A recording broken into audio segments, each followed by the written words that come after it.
BFM Business, BFM Crypto, la chronique. Bon, ça se tasse un petit peu sur les cryptos. Il faut dire que on est très haut là, en ce moment, Aude.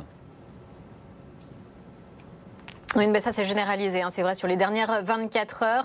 Moins 4% pour l'Ether, moins 5% pour le Dogecoin et même moins 8% pour le Bitcoin Cash. Finalement, l'un des plus résilients, c'est tout de même le Bitcoin. On perd seulement 2%. Le Bitcoin qui continue de buter sur les 70 000 $. Ça ne tient pas et on est ce matin à 69 123 $ pour le Bitcoin.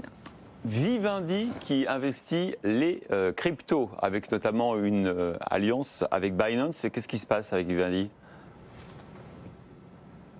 Vivendi et une quarantaine d'autres membres ont créé en fait une association professionnelle française, une ligue pour la sécurité du Web3. Alors il y a des acteurs publics avec une antenne du ministère de l'Intérieur et Vivendi, parce qu'il y a quand même une question d'image à redorer dans le secteur, qui veut faire ses preuves auprès des régulateurs afin d'avoir les autorisations nécessaires pour lancer des produits financiers et grossir encore. Il y a des attentes de sérieux, beaucoup de communication à faire. Le but de cette ligue, c'est vraiment d'apporter un discours sur la sécurité et de faire un peu office de shérif. L'un des premiers chantiers, ça va être d'écrire un abécédaire en fait des escroqueries. Il y en a quand même un certain nombre dans les cryptos, phishing, hacking, drainage de wallet, rug pull, mais surtout de savoir comment réagir en cas d'attaque, de faire un petit peu d'éducation financière, initiée par Sébastien Martin et son entreprise de sécurité Red Square.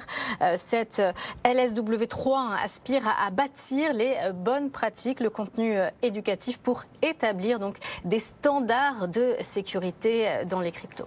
Merci beaucoup, Aude.